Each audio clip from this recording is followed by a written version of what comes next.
of a format. Here is Barber, former Bowling Green Falcon. Over it goes, and there's a shot and a score.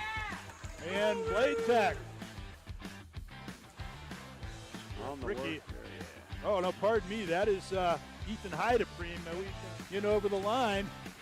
Two-cylinder. He got checked, but the follow-up goal. And that ties it up. Or actually, Bladetech is up 2-0. 38 NHL goals total, games total.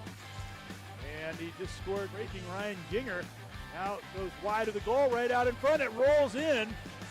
And kind of an excuse me kind of goal, but France.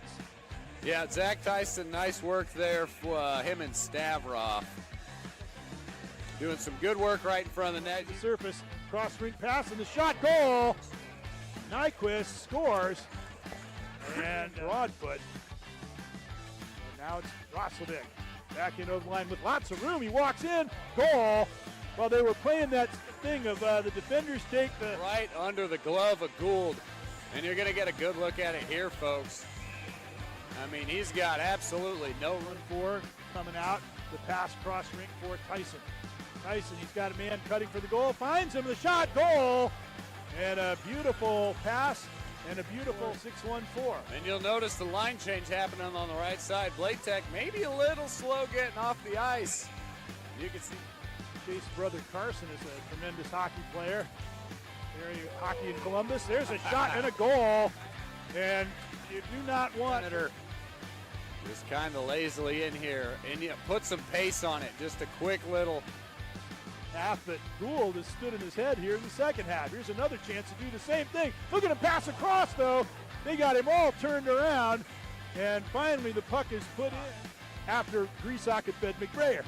Yep, we saw this in the previous game, man. Just Gould had no chance there. The goalie's saying, what am I doing? Pink on their way so far. He dialed 6-1-4 on that one. They got an answer.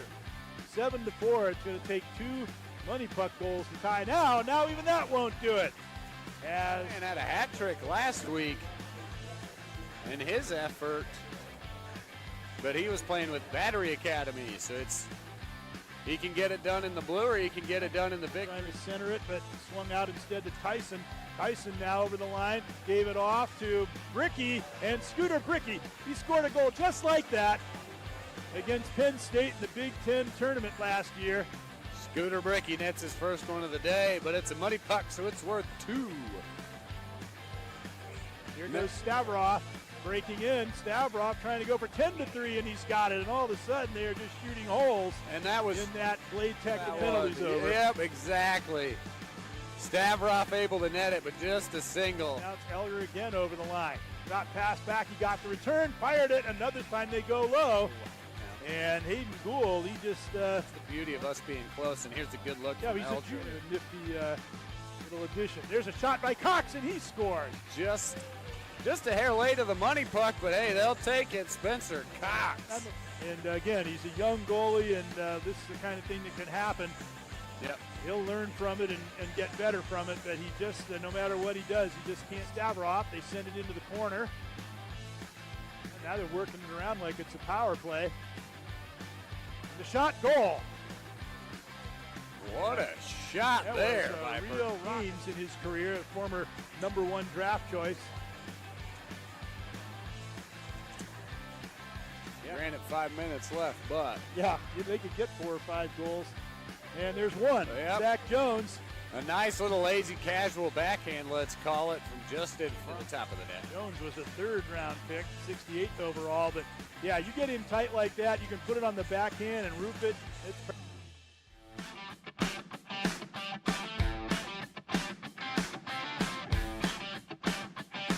That standpoint, the young players to get to play against this caliber of player, it's really great all around, and of course it's great entertainment for the fans. And here we go as we have Highbank on the attack of the shot, and right away the puck is drilled into the net as the players we were talking about, Werenski, skated it over the line, made a great pass to Sherwood, and he wasted no time scoring. After the first 2 weeks being just 3v3, so we beefed up the rosters a little bit. Maybe the players said we got to slow the pace a little bit, and not so far in this game, as the centering pass results in another goal. And this time the marksman is Werenski, so he set up the last one. Now he's scored again. And now he swings back to center ice. Look at these elegant skating strides. He's in over the line. And the shot, goal. Atkinson, who once led the entire NCAA in goals for Boston College. Castles. He's in over the line. Atkinson, they know they got to check him closely if they can, but he fed Hundley coming in, trailing the play, and he buries the shot. So Atkinson doing what Werenski did, scored a goal, and he set one up. Now we're tied. Just great awareness, finds the open zone there, and just lets one rip. Puts it right by Michael Sochan, who's starting at Robert Morris this year. And Sochan had a great season there from Eric Dopp. Intercepted by Atkinson. He flies into a breakaway. Winding up, big shot, goal. A slap shot from 10 feet away, but he buried it. Of experience with the Columbus Blue Jackets. Long pass out to Sherwood. It's a 2-on-1 with Meyer. Sherwood across, Meyer wide open, and again, he waited a split second. Dopp was able to get over there and make the save. Now in front, some more chances by Palmer. Castles stick handling in. Still controlling across, and Petrozelli buries it literally as the puck stayed between the back post and the net. Sign waited for the one-timer to just drop it in. Good work from Battery there, as they've scored the last 4 after starting out 0-2. Well, it's a fun league, but there are competitive juices that get going, and when you're the first place team and you get dominated the way they were, Campagna dropped it back for Farthing. He's in over the line. Farthing now trying to cut in front. He does, and he scores. Farthing was able to beat Adenier, turn the corner on him, and now they break out. It's Atkinson all alone. It's going to be one-on-one. Let's see what he does this time. This time he eschews the slapper. Save made by Soch, and he passed it back across and kicked out. Campagna couldn't get it, broken up by Adenier. Now back they come 2-on-1. LaBelle across. He got a return pass, but no, it was broken up by Hundley, but it ends up in the back of the net. So they weren't getting anything with great shots on Dopp. They got a lucky bounce to get their third goal. You got LaBelle in front of us there. Over to Clark. Yep, off the slap of Clark. Nice little pop. With Meyer. Sherwood looked back. Nobody else was coming. And he tried to give it to Meyer, but that one was intercepted, and that's the end of the first half. And fast and furious as Dopp was able to just break it up. Long pass out. There's a 2-on-0. Companion with Atkinson. Across, Atkinson, Companion, shot, goal. And they made that look pretty spectacular. Very involved with the coaching at the Battery Hockey Academy, so they had to show what they can do there. Yep. Battery Hockey Academy. There's a long pass. Carson Meyer back the other way. The shot, and he blasts it in from the face-off dot to get it back to a 2 or a 1-goal money puck game. Werenski's got it again. Werenski wheeling and dealing with the puck. Out for Messina. Shot, big one-timer, but stopped again by Dopp. Really dominating, controlling the puck this last shift. Here they come again. Messina out for Werenski. Werenski across, Messina scores, and it's 6-5. What a shift for that entire group. Get a forecheck going and cycle that puck, control it, and you can turn the momentum. Look at this great feed and finish. Right back to his stick. Now he gives it to Peralta wide open. Across Werenski, in too tight, open, they put it in. Goal scored by Braden Clark. 3 in the last 2.5 minutes maybe, and Braden Clark gets his second one here. He gets a nice touch right back to him off his. There we go. Werenski holds it long enough, and Clark. And to keep Castles from having too much room, he spun away, centered it. Right there, open goal. They score. I think that was Cam Atkinson, Johnny on the spot. Force wide, but he's coming in one-on-one against Ethan Peralta. Takes it back of the net. Tried to center it for Campagna, but it was knocked down. Campagna got it back out in front. Now alone is Moretti. Shot, goal. And Moretti's shown he still has some of that magic from last week. Scores a big goal. Felt with the assist and on the defensive end, getting his stick in there, and you can see on the replay right here, it's a little long. Here he goes. Larkin putting the pressure on Farthing, and he forced a turnover. And they put the shot on goal. They score. Now, Farthing would probably be looking in the direction of the referee and maybe have a case to be made there. Mr. Clark getting in on the action as he gets right in the way. Johnny on the spot again. And nice little 360 spin move. Checking usually picks up, but I think they're just going to keep coming. He's checked. Here's Myers. Sherwood out in front. Slid the puck to him. Petrozelli trying to get back and pressure him. The shot, and he scores. And just like that, High Bank has tied this game. Yeah. The ice the other way for Atkinson. 7:55 to go. Atkinson over the line. Dropped it back to the trailer. Farthing forced to the backhand. Shot across. Open net goal as he sets up Atkinson. Yep. You know, Cam doing what Cam does. Helps out a teammate. Just patiently waiting for it. You can see him just pause right there and just chip. Centers it. Shot. Goal as he got it across to the finish by Braden Clark. A little ahead of the action there. Mason LaBelle. Nice pass, dropping it down, and Clark right in position. Drops it off. 9-9. What a game, and we're down to 4:37 to play. Centering pass, Larkin. Backhander goal. And High Bank has gone ahead. Yep, after that goal. So they gonna work his way to the front against Campagna. Sherwood back out up high. Werenski to Larkin. Larkin at the left point. Shifting it around. Shot directed into the net by Meyer. Beautiful play. And with the money puck there, that's going to be really big for High Bank. 13-9. I was going to say, yeah, it was 9-7. All right, big onslaught here from High Banks. Well, they started off with a bang, and they're almost back to their early. On. Jim Atkinson. And the light's still on. He could score. It'd be 2. And a save. And that might just have won it for High Bank. As Sochin made a great play there on Atkinson's penalty shot. Back of the net. Going after it is LaBelle right out in front. Open net goal, and that will definitely vast majority of the puck right out in front. Campagna shot goes wide, and that's it. A 15-9 victory for High Bank Distillery over Battery Hockey Academy.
And welcome to week 4 of the Cap City Summer Elite Hockey League here from the Chiller North, a league in which we get an opportunity to see a number of active NHL players, plus minor leaguers, European professionals, college and outstanding junior hockey players.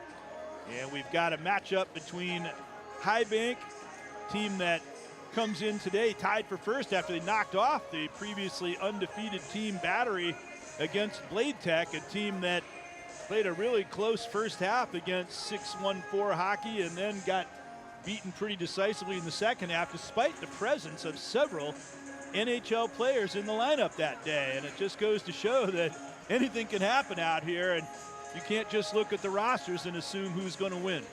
Yeah, High Bank really putting it to them last week, and Bladetech, you mentioned it, just laid an egg in the second half there. And Zach Jones, just one goal for Bladetech kind of towards the end. That was dominated by 614. So Bladetech hoping they can get things turned around, and we're going to take a quick look at some highlights here from last week presented by Hyper Ice, as you've got some High Bank Distillery taking on Battery Academy highlights. And the thing that was interesting about this game was the way High Bank just took it over from the opening faceoff. Probably for the first 5 minutes, they had almost total control of the puck. They scored a couple early goals. Then after that, the Battery team took over and looked like the first place team that they were. And then High Bank turned it around again in the second half. Yeah, Battery Academy had a string of 5 straight goals there in the first half, as High Bank kind of fell apart for a little bit, but they were able to get things back together. And yeah, I don't know what they said at halftime, but they certainly turned things around. High Bank Distillery coming out, and Braden Clark would have been your High Bank Distillery player of the game with 6 goals. There's his teammate Carson Meyer. A good look as the players just making their way on, and some fans in the crowd. As always, a good showing from the group. But as I mentioned, Braden Clark, the single game record, 6 goals scored last week here in his Cap City Summer Elite League debut. Well, records are made to be broken. The way these games go sometimes, I don't know how long that'll stand, but it's certainly an honor for him to have that record. Michael Sochin, the goalkeepers have certainly been getting their fair share of work. They're not going to come away from this league saying, oh, I didn't get enough work. Yeah, not at all. They've got it cut out for them, but I've been really impressed, especially last week. We saw some really good play from the goalies, and you mentioned it. They are facing an onslaught with the no running clock, or with the running clock, no stoppage of time, no penalty, offsides, things like that. It really just makes for a fast break pace, and it's been very exciting from a fan perspective, but it's got to be awfully tough sitting between those pipes. Well, but as we said, that certainly is what they're there for. And during the season, you'll hear a lot of times when goalies will say they like to have some work so that they can stay sharp. But, of course, you don't want too much work, because that means maybe you're not going to do so well in the game. But in a league like this, obviously you want to win, but you get all that work, it's welcome, because you're getting ready for the upcoming season. And we were talking before the game, as we see the Bladetech team coming out, they're going to really want to bounce back this week. It's going to be very interesting to see what kind of a springboard this league will provide for the players coming in. Are they going to get off to a quick start in their respective leagues as a result of having a chance to really stay in more or less mid-season form throughout the summer by playing in a league like this, which is still pretty novel as far as having the opportunity to participate in something like this. And I think if it does prove to be a good springboard to a good year the next season, then we're going to see more of this sort of thing. Bladetech, they said they played a good first half last week. They just couldn't sustain it through the second half. Yeah, and as we see Bladetech, they've got a couple of the scarlet and gray helmets out there, as we're joined by new Ohio State Buckeye Davis Burnside. This will be his second season with the Buckeyes this year. He played 40 games last year on a pretty solid effort, so it's nice to see another new Buckeye joining us. Davis Burnside, along with John Larkin, is the other Buckeye there for Bladetech. And there's number 16 at the top of the screen for High Bank Distillery. That's Justin Richards. And we're going to take a quick look at the Bladetech roster here for you, as I mentioned. Well, it's interesting, as you said, last week I believe they had 4 NHLers in their lineup, and they ended up losing that game to 614, a team that previously had come in winless. So now they only have 1 NHLer, Cole Sillinger, of course, the son of Mike Sillinger, who won Stanley Cups with the Detroit Red Wings of the late 90s. I know they're one of your favorite teams, especially from that era. And he played for several other teams too. But Cole, the sole NHLer on the team. But as you mentioned, Ohio State players represented. And a lot of these other guys, even though they're not NHLers, they played extremely well in this league. Carson Meyer on the High Bank roster, he is actually the leading scorer in the league right now with 20 points, 9 goals, and 11 assists. Kiefer Sherwood and Justin Richards, who's back from Buffalo. He did not play last week, but he's back today. Yeah, nice addition having Justin Richards back. He made a good impact in week 2. And then some of your familiar faces, Ayo Adeniyi, who's been really a big force on the defensive end, that big body out there from Adrian College, really helping out. Jamison O'Flanagan. And that new one, Connor Miller from Granite City in the NAHL. We'll see what that youngster can bring to the squad this week.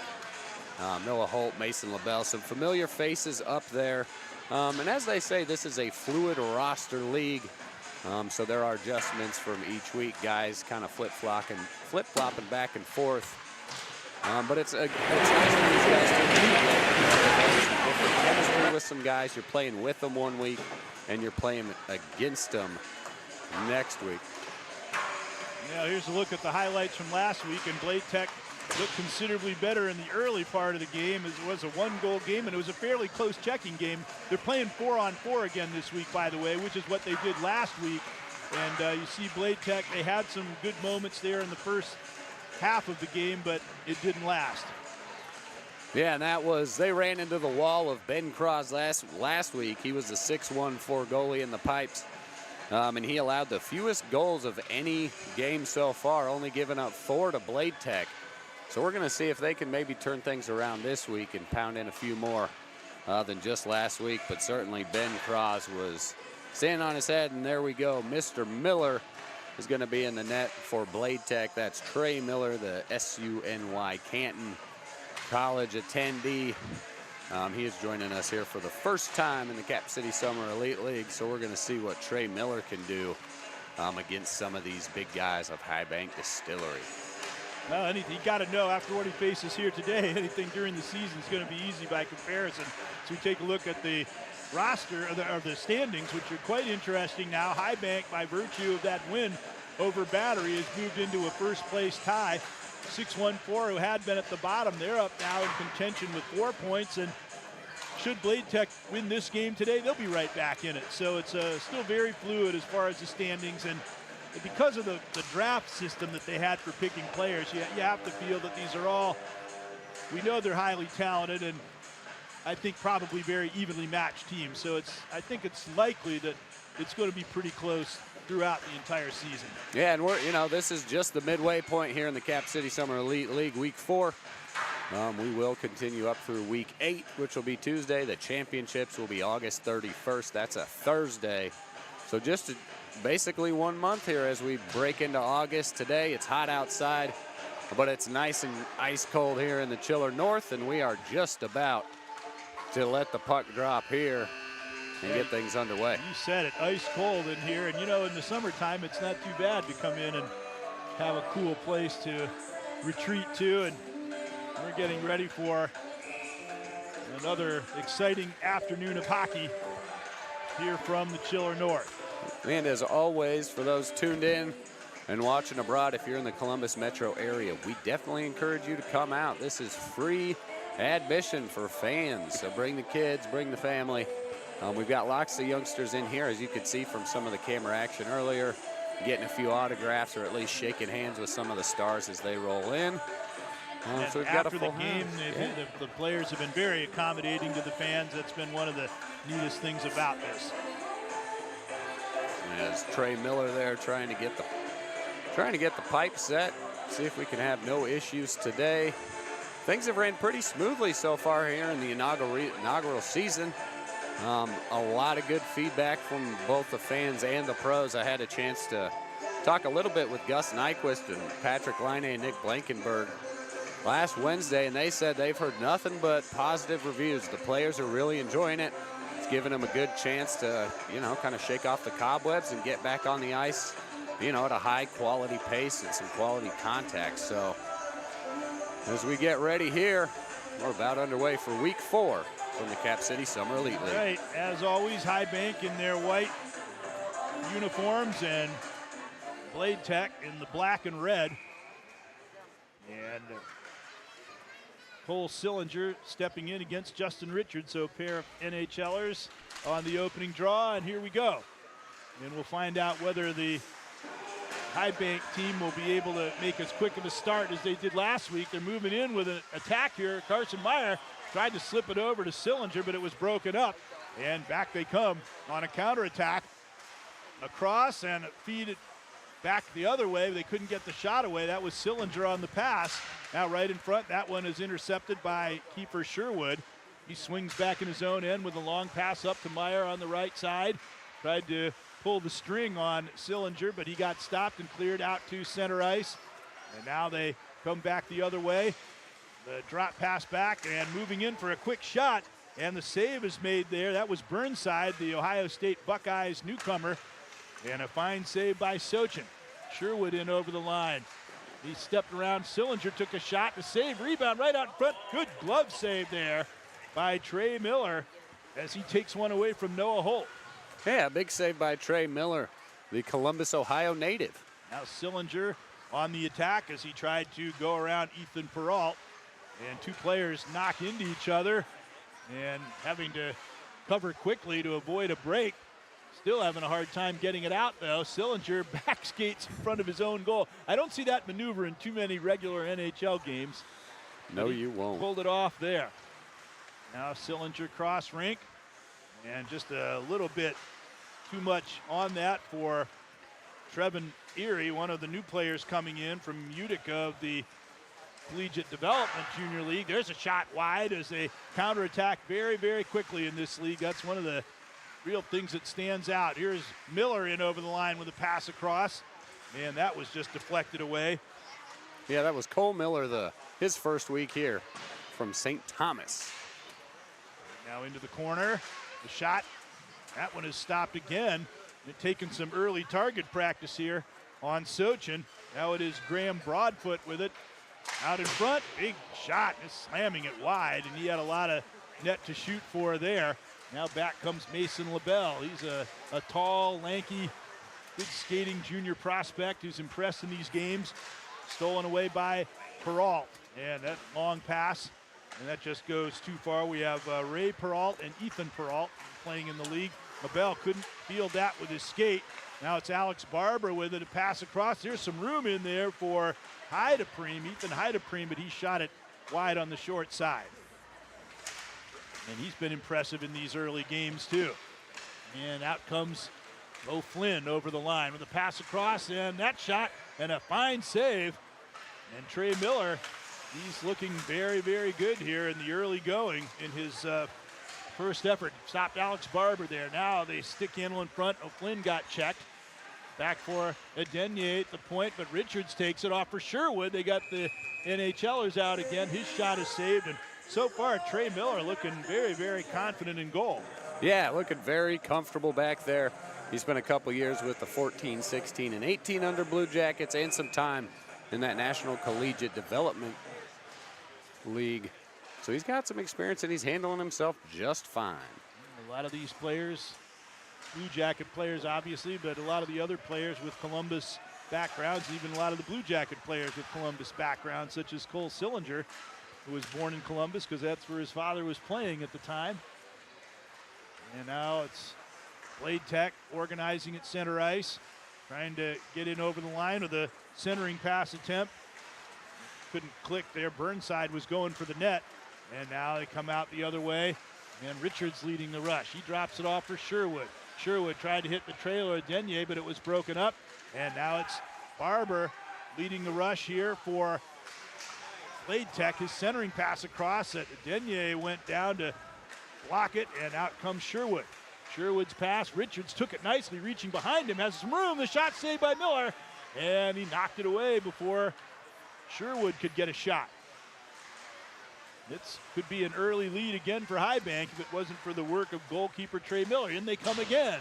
And that one is drilled wide by Ethan Peralt. And we're almost 5 minutes into the game here and no goals yet. So this 4-on-4 looking to show a little bit more defense from both squads. I don't know if I'd call it close checking hockey, but it's the lowest scoring that we've seen so far.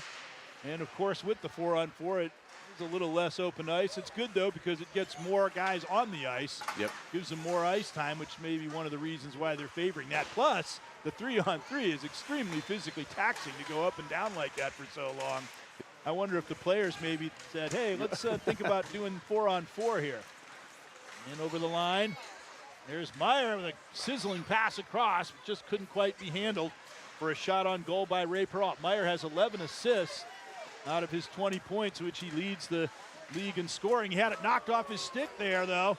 And Erie moving in, backhand shot, and he was stopped as Sochin made a blocker save moving to his right.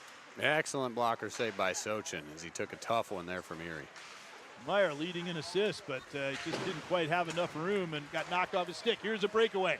Sherwood takes a quick look behind him, sees he has time, but Miller made a glove save. In across, and that one intercepted.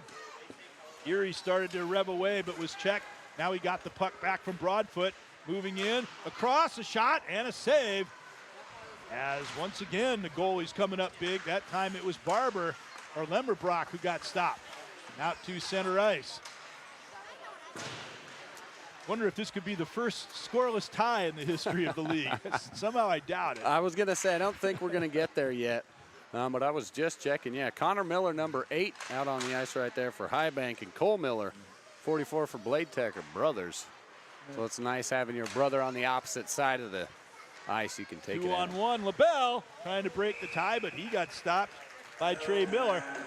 Whatever happens in the end, I think they've set the league record for the longest stretch of scoreless play. Yeah, that's certainly the longest I can remember, 6.5 minutes here. And you mentioned it, Sherwood had a good breakaway opportunity, as we saw a lot of that. Carson Meyer and Sherwood last year, and there it is, right into the gut.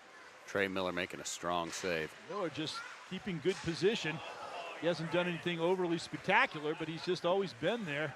Solid as a rock for the shots he's faced so far. There's a puck rolled up to Grisak, Chase Grisak from the American Hockey League.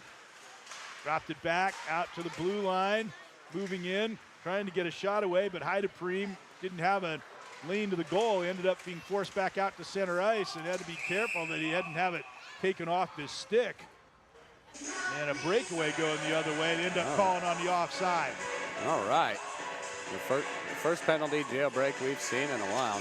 Here's just a good look at the face-off puck. Trying to sleep one through there. Tried to slip it around the other way. Look how he drew it up on his blade. Yeah, the Michigan one. There's a shot across, and that was really fired by Braden Clark. They actually did that and succeeded in it in that Michigan game. That shot went wide. That was viral on social media. I was going to say, yeah, we saw nothing but that for about a week. Here is Braden Clark, who scored 6 goals last week.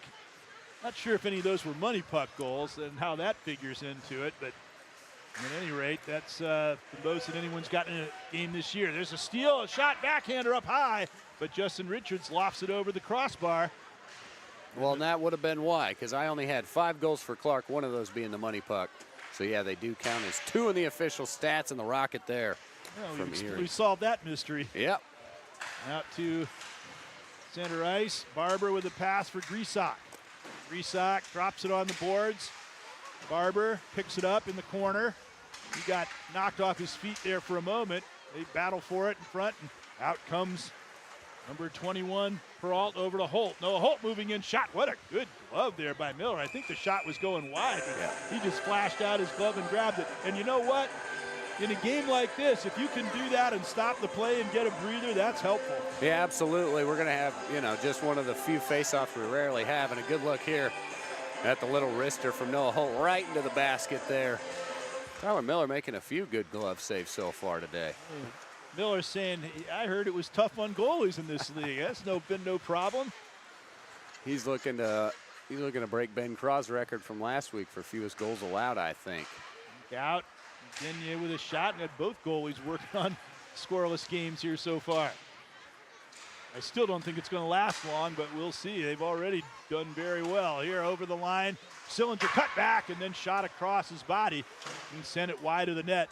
And it's out to center ice where it is gathered in by John Larkin from Ohio State. Over for Sillinger.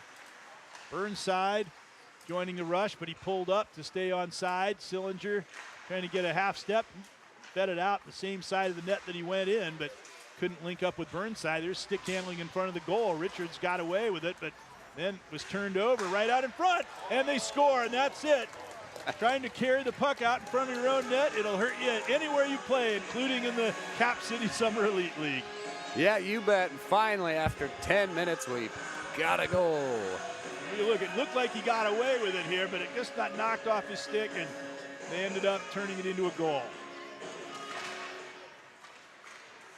Fine centering pass and catching the top corner there. Excellent centering pass. I think that was Burnside getting his first. Yeah, great look from our PTZ camera crew back there behind the goal. Ohio State Buckeye product, Burnside scoring in his first. Hey, this is easy. One game, 10 minutes, I've already scored. Just like Miller in goal, playing so well his first time. Sherwood, a blind pass. It ends up flaring all the way down the ice. And it's gathered in by Sochin. He left it off. Some dancing behind the goal, but the forechecker moved in and had to move the puck in a hurry, did Miller. Now over on the far side, Miller carrying the puck in. Connor Miller from Granite City in the North American Hockey League, which is the premier United States junior hockey circuit. Many of your Division I collegians come there from that league. Sillinger played it across into the corner. Burnside, who scored the goal, skated it down but gave it away. And it's a 2-on-1. Sherwood over the line, trying to draw the defender, then put it across LaBelle. And a fine save by Miller on that one-time shot. Cole Sillinger on the move, but Sherwood back checking against him, forced him to give it up. Broadfoot tried to go across rink, but Sherwood intercepted. In over the line, he dropped it back. Meyer stick handling his way through traffic, backhand shot and a save by Trey Miller. I think Meyer had LaBelle open there on the left side. Meyer again, now he's got Sherwood open, he shoots it across and another save by Miller. The thing that's impressive to me about Miller is he hasn't done any acrobatics, but he's just always been where he has to be and lets the puck hit him. Yeah, he made his most acrobatic save that 2-1 ago, just stretching out that right leg and staying with it right as he shuts down Sherwood there on the second attempt. He just looks very cool and collected in goal. He's made some good saves, but he hasn't really had to extend himself too much. That one that goes across, centering attempt. Again, they try that wraparound, picking the puck up with the blade in the corner. Up it goes, the boards on the right side. Yeah, Jamison O'Flynn from Chippewa trying to get in there with the carry. Broadfoot over the line, backhand pass and the shot. And there's Sochin coming up with a fine save as Ethan Peralt, Ray Peralt almost had the second goal of the game. 12 minutes to go in the period, still 1-0. Big bodies on the ice for High Bank at Denier and LaBelle. Now they're looking for a pass out. They get it to Heidepriem. Heidepriem launches out to pass for a break, but too far for Lemmerbrock, who skates it down in the corner. Lemmerbrock gave it back to Heidepriem. Heidepriem tries to put it in front. Intercepted. And LaBelle sends out his teammate Braden Clark. Clark on the left wing, moving in, shot, and that one clanged off the post. Everybody could hear that. Good oohs and ahs from the crowd on the reaction there. Now stepping in over the line, O'Flynn and backhanded in front. The puck is loose there. They take a couple of whacks at it, but are unable to get it past Sochin. Heidepriem on that last opportunity. Then he has another one, but couldn't knock it out of the air. Skated down back of the net by Barber. Barber work it out up high now to Peralt. Peralt, far boards, working in, and a shot taken there by Heidepriem. That skitters wide of the goal as it hit a stick before it got in. And a long clearing pass by Ethan Peralt. Now Holt breaking in on the left wing, drop past the trailer. Richard shot, that one hit a defenseman and bounded wide. Yeah, good job by Bladetech to clog up the center there. Richard steals off an errant clear, and they score both goals that broke the scoreless tie was as a result of a mistake in your own end, carrying out in front of your own net, and then a drop pass to nobody in your own zone, and you can't fault the goalies for either one of those goals. Now, Justin Richards back in action this week and nets himself a goal here midway through the first half. You got to say that's probably a weight off the shoulders. We don't want to get shut out in a half of hockey in this kind of a league. Yep, finally getting back on the board. And now it's cleared out by Barber. Flashing it over the line goes Erie. Shot in front, and that one just went wide. Now we'll see whether the tap's open and we start seeing more goals now that both teams have finally broken the log jam. And now it's Richards across, goes with a fine pass, breaking in with speed, a shot. And Meyer was stopped there by Miller. Right out in front again, backhand shot, a save on Holt. And Bladetech coming out with it. Once again, Miller coming up big. He didn't let that goal unnerve him. There's a shot by Barber and a good saver. That was Erie, 16. And he's got good speed. Several players out there with the Bowling Green pants. Drop pass back, drawing it back, but checked away from puck carrier. And now it's Barber with a centering pass as they stopped Meyer from coming in, but now he's got it again. Meyer again with a shot, and did he get that with a glove again? Yep. That's a super glove hand that Trey Miller has been exhibiting so far. Yeah, he's been all over that glove side, but he's been moving his legs well, working left to right. He's excellent job in the pipes. Now Sherwood drops it back for Meyer. Carson Meyer steers it back to Sherwood. Back of the net. A couple of guys on him and a third guy watching closely, and they send down the ice. And when some of these National Hockey Leaguers get the puck, you have to devote maybe more than one defender to them. Pass out, and that one goes too far. In the non-contact, no checking, really, you've got to really play a different kind of defense. That's exactly right. They have room to make moves without worrying about being hit, so often one-on-one is not sufficient. There's some neat maneuvering made by Miller.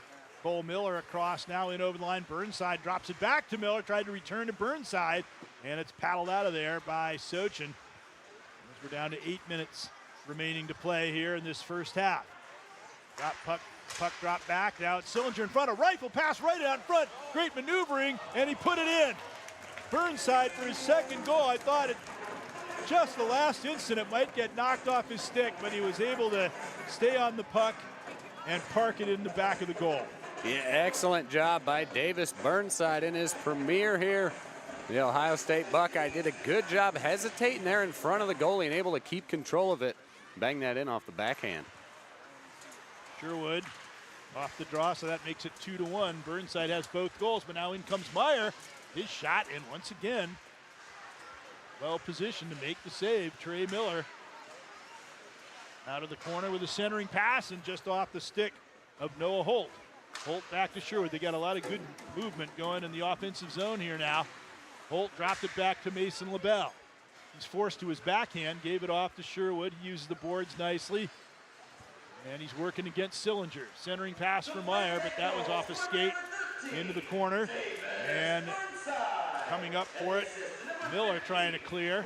They get it out to center ice. They heave it cross rink to Meyer. Meyer stepping in over the blue line. Meyer getting really close, trying to outweight the goalie, and then he passed it across to Sherwood, who just tapped it in. Yeah, beautiful play and hesitation by Carson Meyer to get in there and able to keep control of that puck right in front of the net and find his buddy Kiefer Sherwood for just the easy baby tap in. Not to be too critical, but he held on to that puck for a long, long time.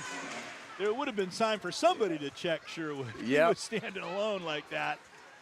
And now they're probably at the end of a long shift, but I'll tell you what, it's draining at this pace. Yep. In over the line, the cross rink pass, and Heidepriem comes up with it. Feeds it across, and flying in over the line with some great moves there. Finally checked on the play. Sillinger still dangling with it. Adenier just tried to knock him off the puck or separate him from the puck in this non-checking type of a format. Far side, kept in for a moment, but then taken out finally by Braden Clark, and they regroup at center ice. LaBelle.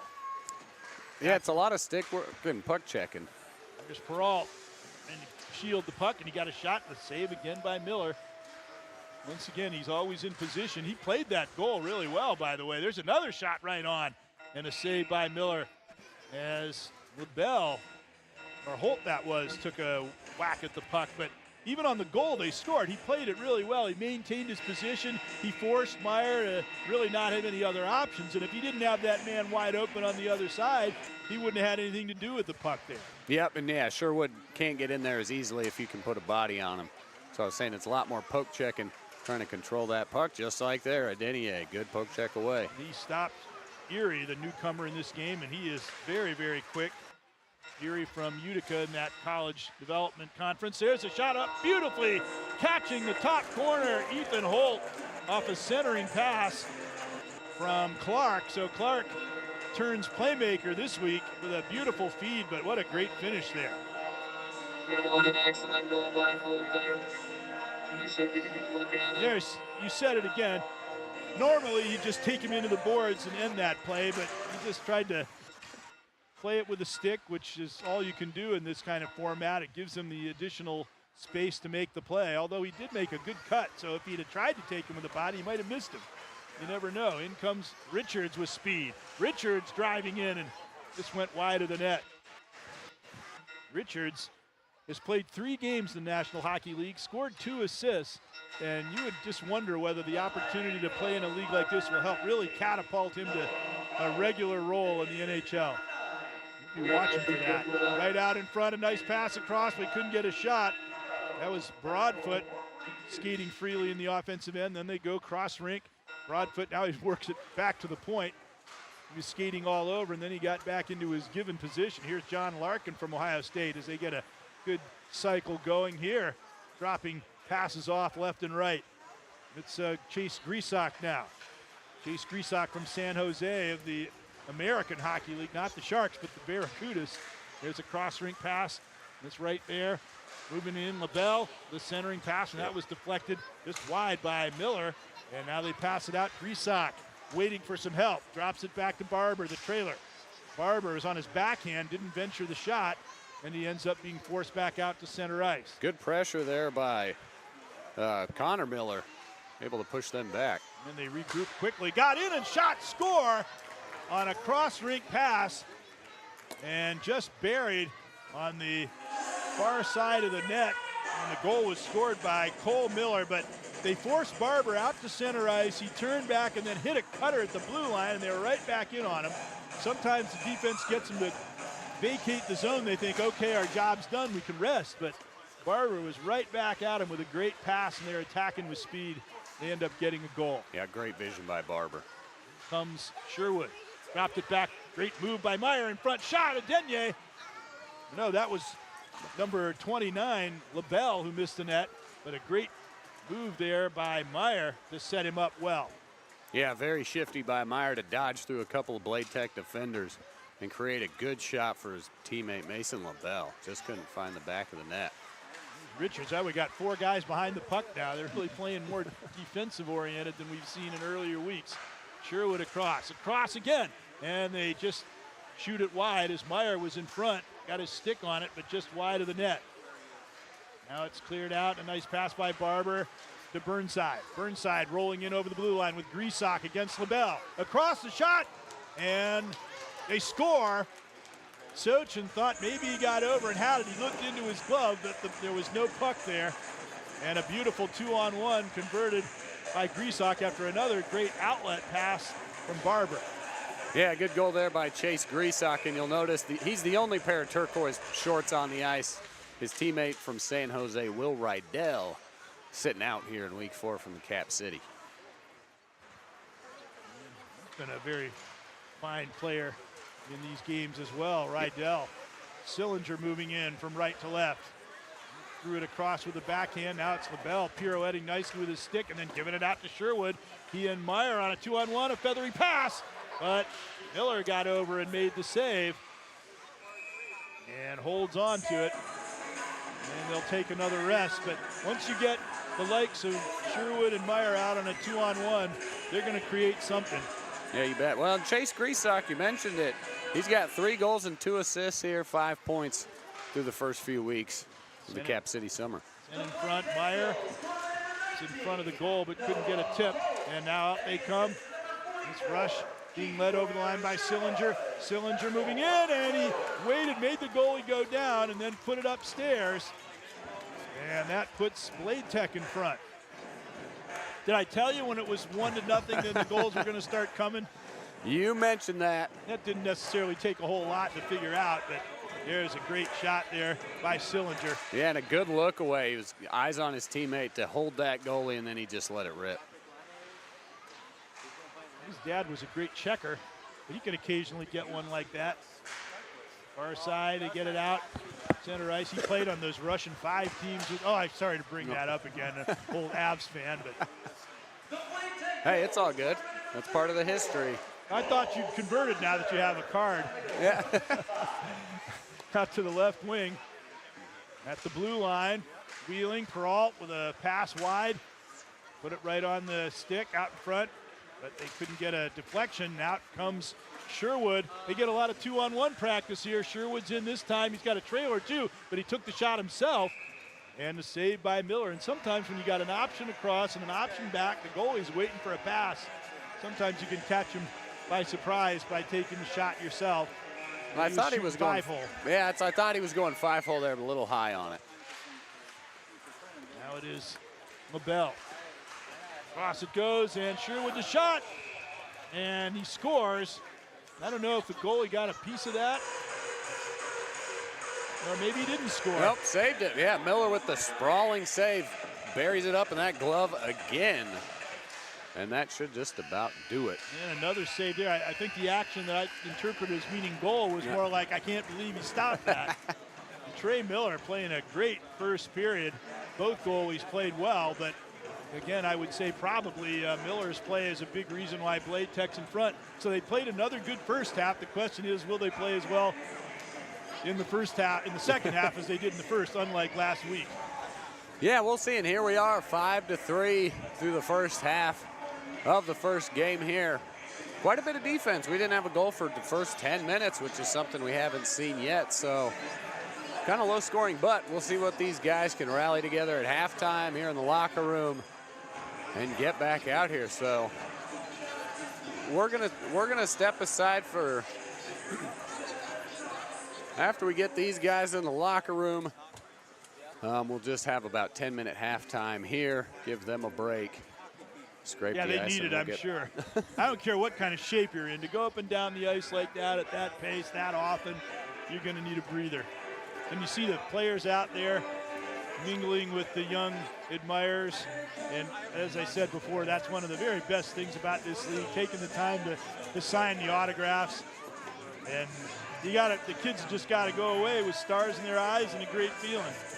Yeah, even on their way to the locker room for just at halftime, they take just 30 seconds, 60 seconds to shake some hands for the fans, say hi to the kids. You think that's not going to make them fans of those players when they start the next season? It's great for public relations, but the neat thing is that the players really just seem to enjoy doing it.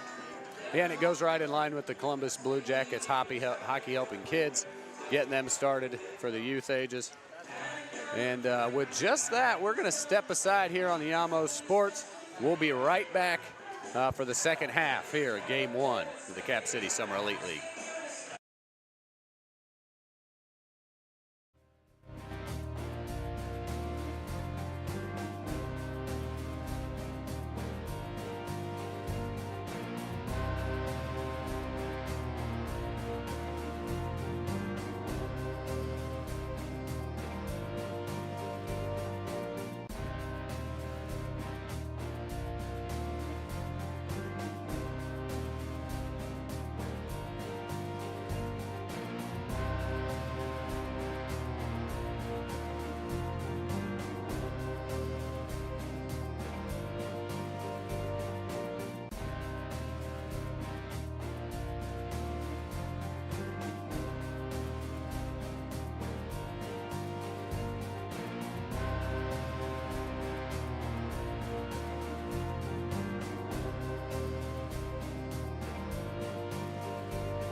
Welcome back to the action here, folks. Ryan Dietrich for Yamo Sports. We're live from the chiller north for the week 4 of Cap City Summer Elite League. And I do want to mention one of our sponsors today, Hyper Ice. Visit hyperice.com.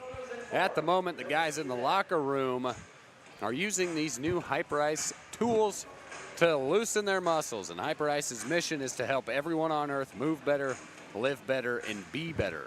You can use their suite of products to relieve tension, unlock sore muscles, and prime your body and mind to be their best. Hyper Ice products are used by national, international athletes such as Naomi Osaka, Patrick Mahomes, Erling Haaland, the footballer of the year, Jason Tatum, Rory McIlroy, and Christian McCaffrey, amongst a few. They use technologies, percussion technology, air compression, heat, contrast, and vibration. There's those little guns that you see the athletes using on the sidelines to kind of massage, loosen up their muscles. A very great thing, even for non-athletes, if you want to help out just the wear and tear of daily life. Visit hyperice.com for all their suite of products and check it out. You'll be feeling better, moving better, and living better once you visit hyperice.com. All right, Ryan Dietrich here with one of my partners, Ian Phillips. Ian, you're a senior at Gahanna Lincoln. He's got an interest in sports journalism, and you're going to be covering the Blue Jackets for YamoMedia.com this following season. Yep. Tell me a little bit about what you've done so far. Well, so I started covering Yamo, or with Yamo, in, I want to say, like early April. It was, the last 4 Jackets games I covered for them. And it's been great. I started covering summer leagues for this Cap City. I write articles. You can find them at YamoMedia.com. Yeah, it's been a blast. I started with Ohio Hockey Digest with Scott Harrington. I covered everything from club college hockey up to the Columbus Blue Jackets. So it started about a year ago. I had an interest in sports journalism. I had a guy, Danny Shirey, he was with BK Pittsburgh Sports. And okay. He helped break me into the industry a little bit. I took a lot of tips from him, so shout out to him for getting me into this whole area. And then, yeah, it's just taken off from there. Very cool. Is hockey your favorite sport? Yep, I play at Gahanna Lincoln High School. I'm a senior on varsity, and all right. This will be my 3rd year playing for Gahanna. I played Thunderbirds before then. Okay. So. Yeah, you've definitely got some on-ice experience. Yep. Best of luck this coming season with Gahanna Lincoln. Thank you. But, yeah, for all you folks out there, you can look for Ian's content at YamoMedia.com. Like I said, he's going to be covering the Blue Jackets for us, providing all those things. So tell us, you're obviously a senior this year. Have you been looking at Ohio State? I know you're talking about going into sports journalism. What's coming up in the future? I've actually been taking an interest in OU. Oh. I went to a camp there this year. I took a few media law classes along with ethics to get myself ready for this season. Just a lot of media stuff, and I feel like I'll come into next season more prepared to cover the Jackets. Yeah, very cool. And yeah, so right now, Ohio University is the first choice. I've gotten to know a lot of people there, and yeah. Well, yeah, and Ohio University, they work with our partners, 614 Hockey. Yep. Obviously, 614 Hockey is going to be doing their jerseys there. And then the Athletic Performance Insight, who does our shot charts later on. We'll introduce you to them. They work with Ohio University as well, providing shot chart tracking technology for all the Ohio University games. So that can give you something to write about, whether it's statistics, analytics. And that's the thing. What do you like to write about? Do you like getting into the players' details in those stories? Do you like the on-action coverage? I've done a little bit of everything. I've done some analytics stuff. I've done just overall coverage, press releases, stuff like that. I think, being put on the Jackets beat, it's mostly just, covering games, practices, interviews. With Ohio Hockey Digest, I did more small stories with the players themselves. Cool. But, yeah, this year it'll probably mostly be overall games, I want to say. All right. And there you have it, folks. You can find Ian Phillips' coverage on YamoMedia.com. He'll be covering the Blue Jackets, and I imagine once we get into the high school season as well, doing a little bit of that. Yep. Ian Phillips, thank you for joining me, the senior here at Gahanna Lincoln this year. So follow Gahanna Lincoln's hockey team. And that's it. Thank you for coming up, Ian. I appreciate your time. And once again, folks, check out Ian Phillips' content on YamoMedia.com. All right, and I'm going to take a little breather here, and I'm going to turn you fans over to just some highlight coverage here of the first half. I'm going to step aside on Yamo Sports.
Welcome back, fans, to the action. Ryan Dietrich and Greg Frankie here for Yamo Sports. And if you need to live stream your next event, visit YamoMedia.com. We do it all. We live stream hockey. We've done Christmas pageants. We've done boxing events, track and field, swimming, concerts, you name it. You need something live streamed, recorded, produced, edited. We can do it all. Visit YamoMedia.com. And big shout out to our executive director and producer, Adam Dell, and all the crew behind the cameras and behind the computers back there. And speaking of computers, Athletic Performance Insight, providing us with the high-tech shot chart right here. And a good first half we had. Quite a bit more by High Bank Distillery, 35 to 19 total shot attempts, 24 on goal. That goes to what we were talking about quite often, the great play of Trey Miller in goal there for Bladetech, because despite the pretty wide disparity in shot attempts, Bladetech leads 5-3, and I think he's the main reason for it. Yeah, you got that right.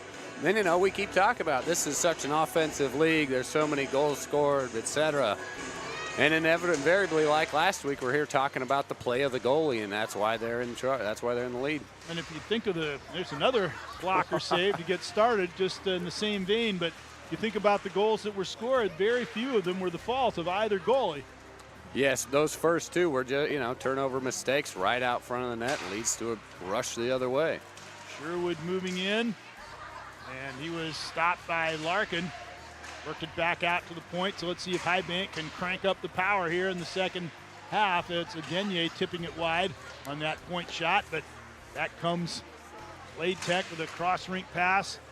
Resock somehow was able to get it to Burnside, who scored 2 goals in that first half of play. His centering pass was cut off by Sochin Stick. Right out in front again, cut off by Sochin. He says, I better cover it, at least for the moment. Gives it off to Agenye with a great breakout pass. And rolling in is Meyer with a shot and a save there by Miller. Yeah, familiar scene there. Meyer on a breakaway, stoned by Miller. They come to center ice. Sillinger couldn't beat his man, now breaking in hard after that puck, after the steal, but Holt couldn't get there as Miller played it away. Right out in front, banging away for it, Richards, but he couldn't get the shot on goal, and out they come. Burnside now with a break, looking for a hat trick, but he tried to hit the trailer, then he gets it to the second trailer, moving in the shot, and believe it found the back of the net, courtesy of Chase Grisak. And indeed it did. So it's now 6-3. So some good pressure by Highbank, but a counterattack turned into a goal. Yeah, tough counterattack there. I thought Sochin was able to come up with that save there. We'll get a good look from the PTZ and just snuck it under there. Small window. You got to tell these goal scorers they need to do more demonstrable celebrations so we can make sure it was a goal or not. Right, we need some, the Tiger Woods fist pumping and all those things. Exactly. Drop it. Yeah, maybe they'd be willing to oblige. Hey, I'm sure they would, as Grisak nets his second here. Here goes Sherwood on a breakaway. Made a move and then shoots in. Miller kicked it out. No, I thought he did, but maybe it went in and then it went back out so quickly that it looked like he made the save. Again, we could use a fist pump, what have you. But yeah, we've got no light behind the can, but here you go, Sherwood on the breakaway.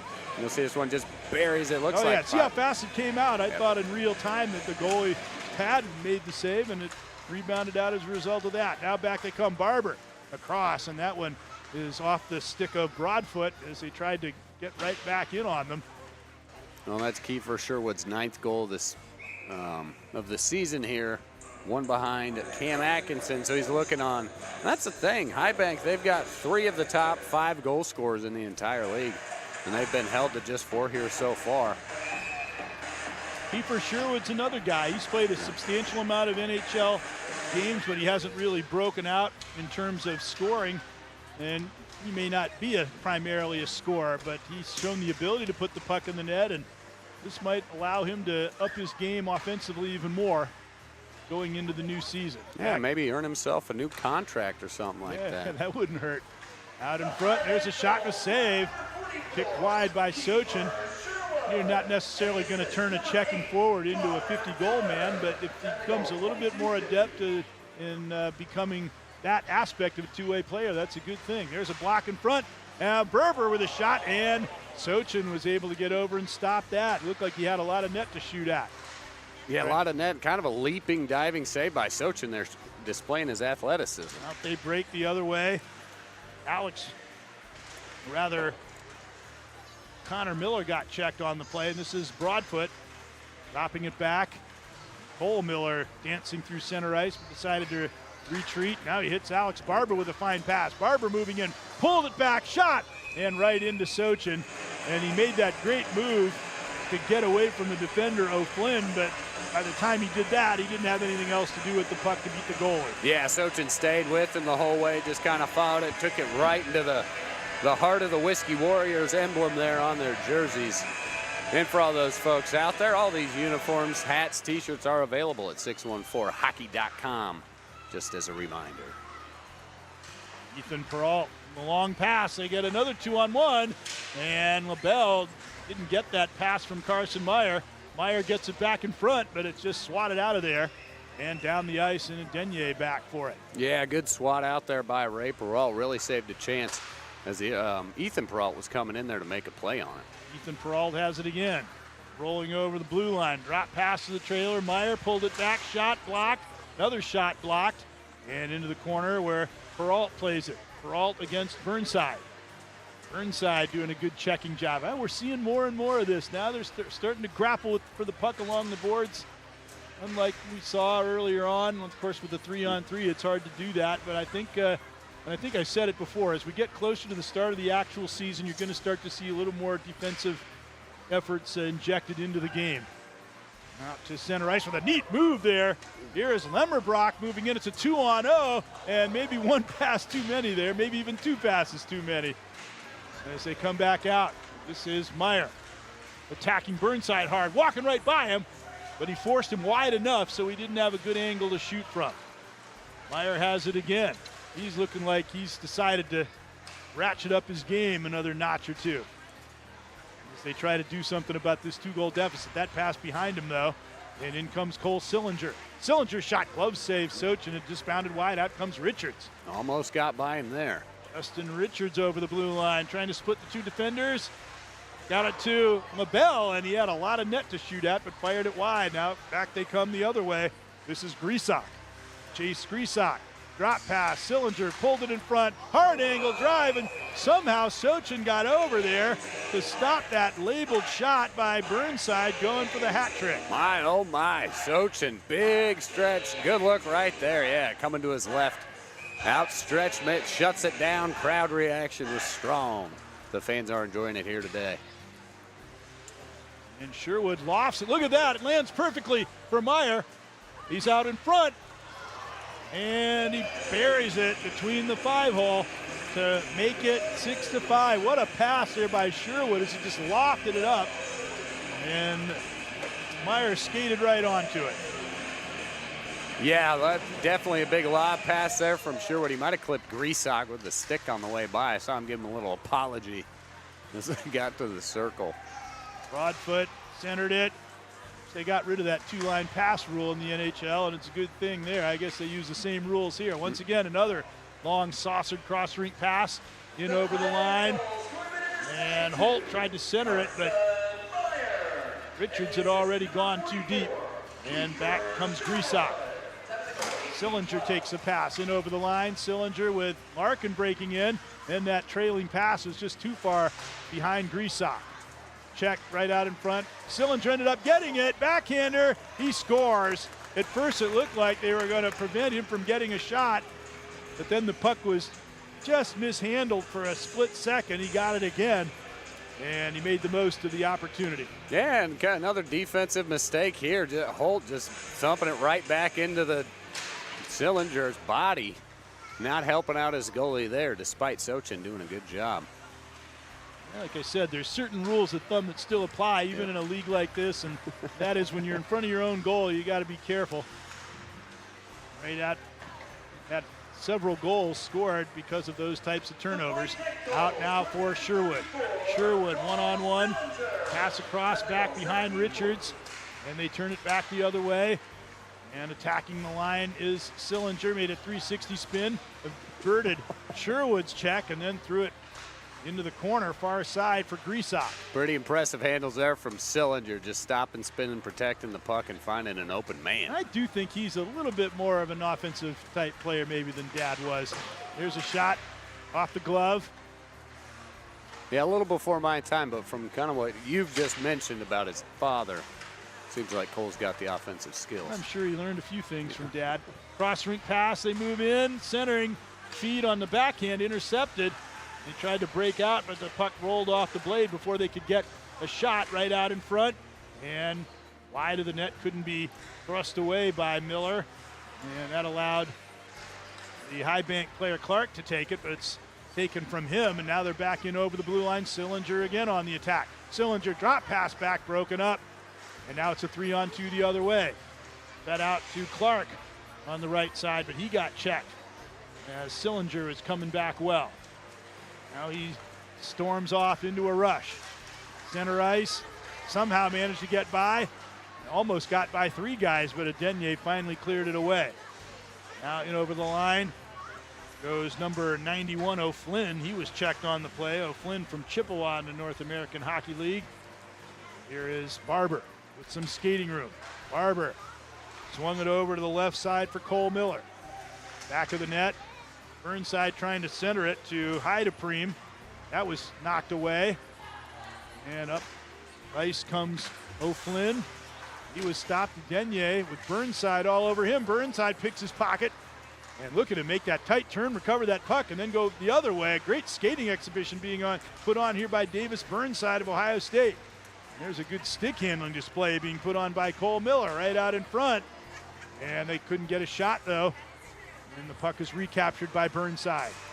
Burnside tried to beat 3 men, but it was knocked off his stick, and now it's a rush in the other direction. O'Flynn knocked down, back comes Barber. Barber over the line, it's 2-on-2. He tried to drop it back to Burnside, knocked away by LaBelle. Cross rink, looking for, actually he was originally looking for O'Flynn, and it turned out to be a feed for Meyer, but just couldn't quite get to it. stolen, though. Moving back in with a shot across. Meyer, too tight for a shot. Holds on to it, feeds it back. O'Flynn shot it in front of the net. That was knocked down. Out to center ice, and here's Erie putting on the afterburners on a breakaway, and he's stopped there by Sochin, who closed that 5-hole. Awfully close to going in. I thought that one snuck by there, too. Able to keep it away with Sochin. A tightly contested few minutes here. And we got a money puck from Bladetech. This is Burnside, and they timed that one well. They're on the attack.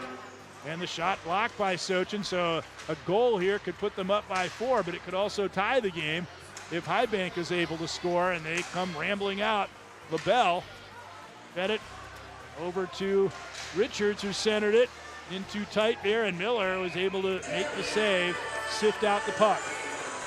Well, and a good money puck use while Highbank doesn't have Kiefer Sherwood on the ice, who's got 2 goals today. So maybe a little bit of strategy there, because Sherwood and Meyer often get on breakaways together. Can you imagine the analytics if they put that into the NHL, and you'd have all these things about when you do it and when you don't, and it would be fun, but I think I'm too much of a traditionalist to want it in regular league play. But Richards with a shot and a save here. We enjoy having it here in this league.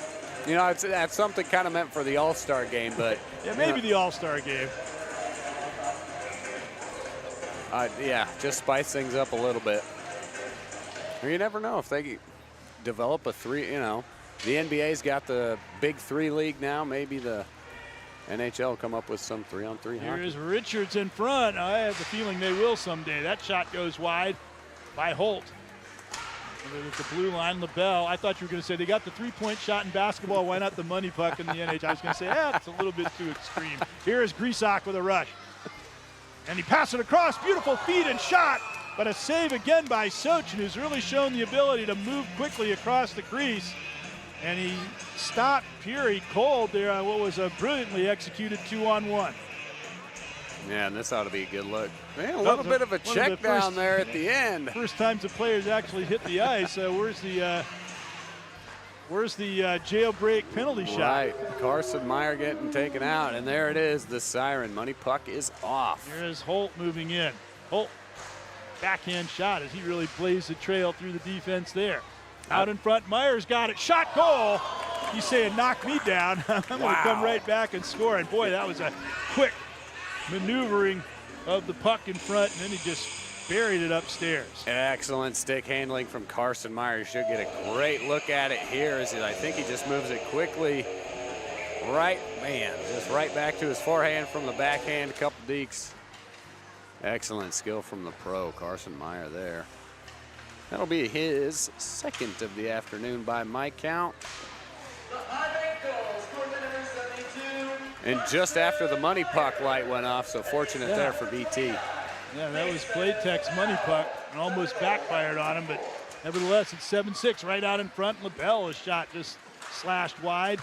Out they come with a 3-on-2. And now it's Grisak over the line. Grisak directed it back, but couldn't get a shot away there. Still battling for control. And they come out with it, but it's out to center ice. And Broadfoot will have to track it down. You've got Bigfoot and you've got Broadfoot. Sent down the ice after it is a Denye. And Broadfoot plays pretty big. Yeah, he does.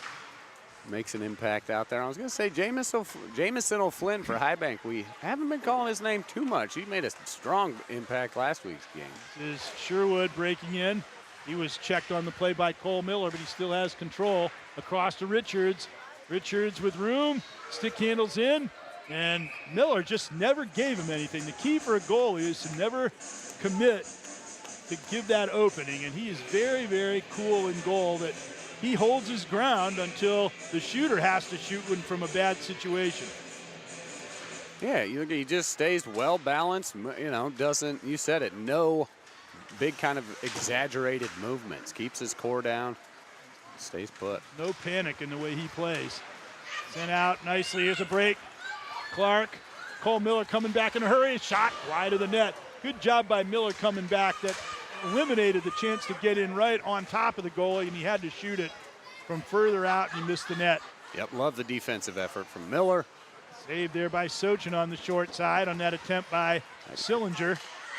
Now Sillinger has it again, right out in front. Another great save by Sochin. He's saying, how did he get the puck so wide open? And here's that previous play. This is the value of getting back. Yep, and you'll see him coming from just right side of your screen. Yeah, it's just like football. If you don't sack the quarterback, but you hurry him into a bad pass or an inaccurate pass, you've done your job. Excellent analogy there. And into the corner. Now it is Barber. I'll tell you, he's very dangerous when he gets the puck. A great playmaker. Out to the blue line. They had to pull up to stay on side. Yeah. You don't want to. You want to get over the line before you make that deep, because then you're going to throw somebody off otherwise. And right out in front, and that shot just went wide. Now it's back in front of the net for Clark. Clark now to O'Flynn, and he scores. And we're tied up. Jamison O'Flynn finding maybe 5 inches of room there down on that right side of Miller. I don't know how he snuck this one by, but barely beats him. We'll see a good look here on the replay cam. Yeah, it looked like Bladetech was well on the way to beating the second half Blues, but now it's tied up again, even without virtue of a money puck goal. And of course, High Bank still has their money puck opportunity right out in front, back of the net. And it is controlled by Ethan Peralt. Checked away. Burnside, we're in a 7-7 tie now with 7:20 to play. Burnside, who's already got 3 goals in this game, searching for another one in over the line. Still has it, right centered in front. He couldn't finish the wraparound, and they cut off the pass. Good defensive effort there. Now it's Heidepreen. Yeah, Noah Holt did a good job shutting down the wraparound. Lemmerbrock got checked and came back. You know, this is the part of the game where you want to win it now, and if that means playing a little defense, you'll do it. Right out in front, into the corner. Now it's Peralt working up, and now back for it goes Davis Burnside. He's got a lot of pressure on the person of Noah Holt, but he's undaunted by that pressure, and he comes wheeling away with the puck. Dropped it off, back for Lemmerbrock. Lemmerbrock beat Meyer. And again, they have him angled off, so he can't get a shot. They work it back out up high to Peralt. Peralt now for Larkin. Cross now, Barber. Barber sends it down low. They change on the fly, but they're still controlling the puck, even though they have a fewer men in the cycle. Now it's Barber across. He finds Erie. Erie feeds it in front, but they still can't quite get a shot away, but a great exhibition of puck control. Erie creating another opportunity for his squad. Into the corner. Heidepreen couldn't get to it. A pass out for Meyer. And Highbank says enough of that. Let's go on a quick counter. Meyer across, and that was broken up.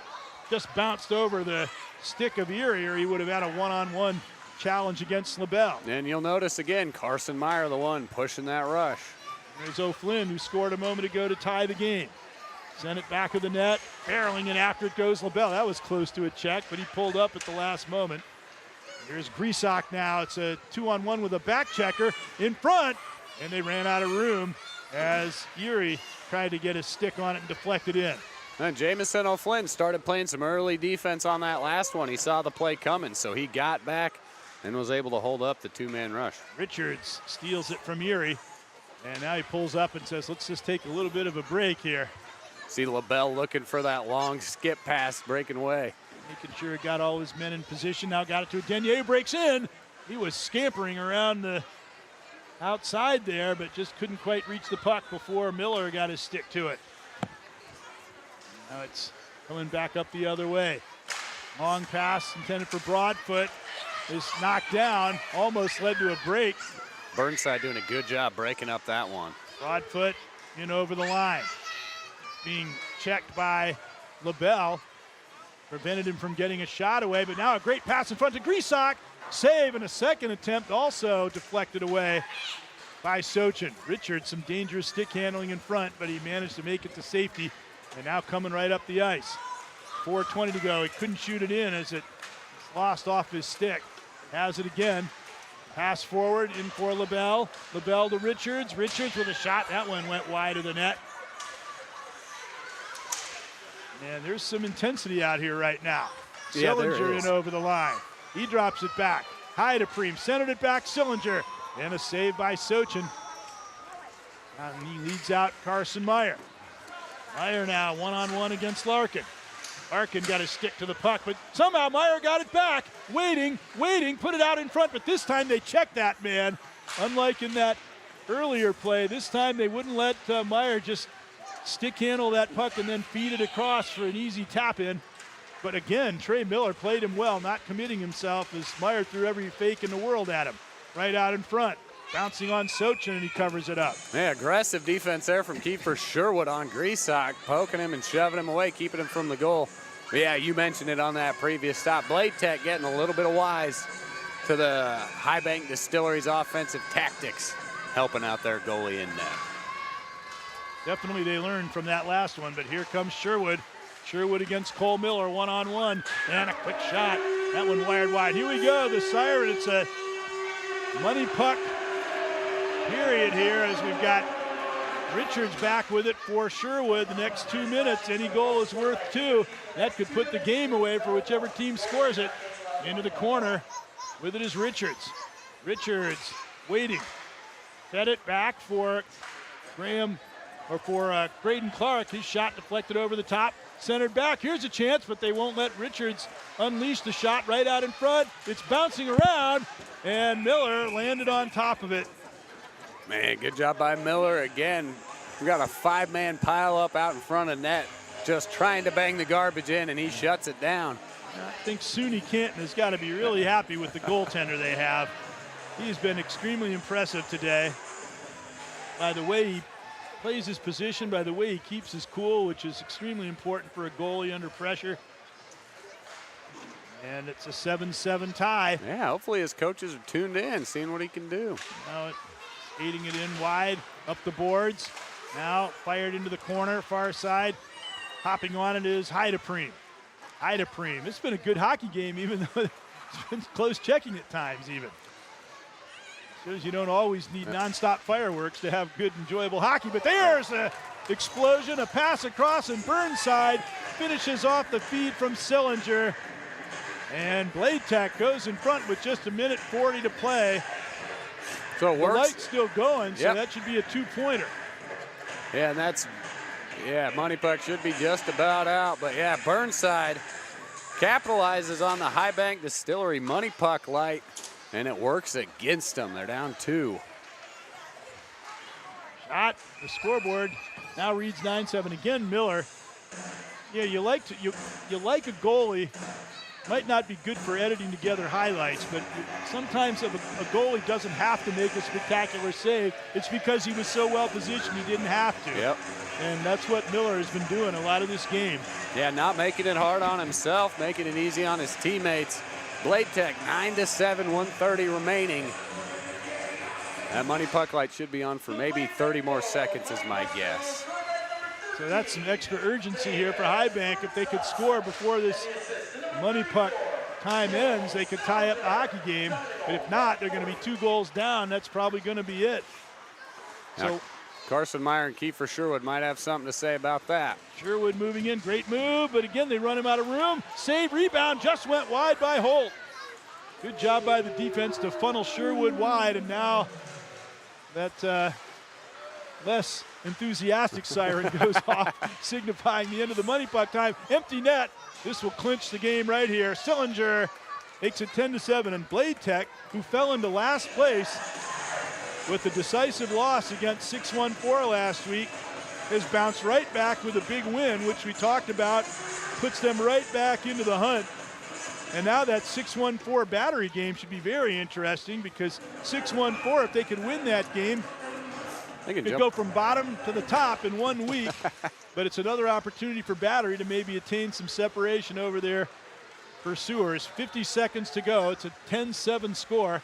They're right back in. The shot, that one blocked. You could have 3 goals in 50 seconds in this league. You bet. Certainly could. Well, I was going to say, speaking of 3 goals, that was Cole Sillinger's hat trick for the afternoon, and Burnside just right before that. Technically, he'll have 4 on the day. And over the line. Larkin centered and stick the side. Now Burnside joining Bladetech this week proves to be a great addition for them. Now here's Holt trying to maintain position for a shot. He gets one, but it was stopped and got it back, centered. And Barber skates it to safety. Out up the board, Sherwood intercepted it. Sherwood in front, Holt shot save. Didn't quite get all of that. 6 seconds left, the final breakaway here for Lemmerbrock. And he got it into the net. Whether it was actually in time to count, I don't know. Yeah, right at the buzzer there. It's hard to tell what the official signal. I think they just ended the game. I think we got to. We'll see if we can find a replay of that here, and we'll pull you up. Oh, that certainly looks like it's into me just before the clock. You know, he had a. There you see the clock, it's running. So, yeah, it looks like it maybe, and they did put it up. It did count. Oh, so yep, there we go, 11-7. Good catch, Greg. And good stick to it Yep, there right as there. he made sure it was in. Although the way it started trickling like that, time might have run out, but it didn't. That was a great shot. We got to see the clock and the play. So 11-7, and Bladetech, a great bounce back after last week's loss. Yeah, I was concerned about their second half appearance, what team we were going to see from them. So it's nice to see Bladetech get the win. Well, they started off quick. They built their lead, and then all of a sudden it was 7-7, and it looked like that Spectre was rising again, but then they score the last four, including a money puck goal. Yeah. And come off with a good win. And I think it's going to be really up in the air right until the end of this league who's going to end up finishing in the top spot. Yeah, it's going to be very exciting. 4 weeks in, and we've got a real strong mix in the leaders. And we're going to see what new players continue to be added to these rosters in this fluid roster league here the next 4 weeks. And we will eventually move up to 5-on-5. So, as comfortable and as we're 4 weeks in, we've got a good feel for it. Things are definitely going to change here over the course of August. Well, that was it, game one. And Bladetech getting things done with a final score of 11-7. Getting the victory over High Banks in their first regulation win, so that'll get them a much-needed 3 points in the standings. All right, we're going to scrape the ice here. The boys are headed to the locker room. And I will mention, if you are tuned in, we will end this stream. And for game number 2, there will be a new link up on our YouTube page, Yamo Media Columbus on YouTube, or you can go to capcityelite.com if you're watching. So this stream will end. So here in just a few minutes, you can pick up the new stream key when we start that. So for Greg Franke, Ryan Dietrich here on Yamo Sports, we'll see you folks in just a few minutes.